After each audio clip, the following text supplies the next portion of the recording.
जायमान पावनाति पंकजं ज्ञानयज्ञसूत्रमिन्दुशेखरं कृपाकरं नारदादियोगिवृन्दवन्दितं दिगम्बरं काशिकापुराधिनाथ कालभैरवं भजे। भानुकोटिभास्वरं भवाब्धितारकं करं नीलकण्ठमीप्सितार्थदायकं त्रिलोचनं कालकालमम्बुजाक्षमक्षशूलमक्षरं काशिकापुराधिनाथ कालभैरवं भजे। शूलटङ्कपाशदण्डपाणिमादिकारणं श्यामकायमादिदेवमक्षरं निरामयं भीमविक्रमं प्रभुं विचित्रताण्डवप्रियं काशिकापुराधिनाथ कालभैरवं भजे।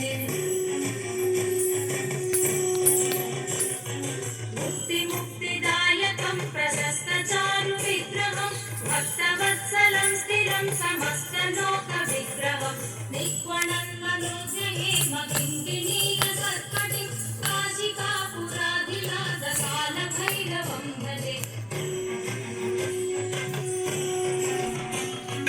धर्मसेतुपालकं स्वधर्ममार्गनाशकं कर्मपाशमोचकं सुशर्मदायकं विभुं स्वर्णवर्णकेशपाशशोभिताङ्गनिर्मलं काशिकापुराधिनाथ कालभैरवं भजे।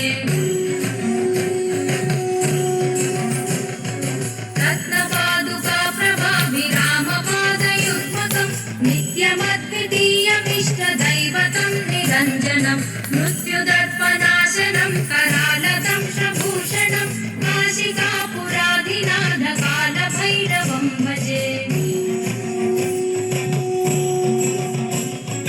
अट्टहासभिन्नपद्मजाण्डकोशसन्तति दृष्टिपातनष्टपापजालमुग्रशासनम् अष्टसिद्धिदायकं कपालमालिका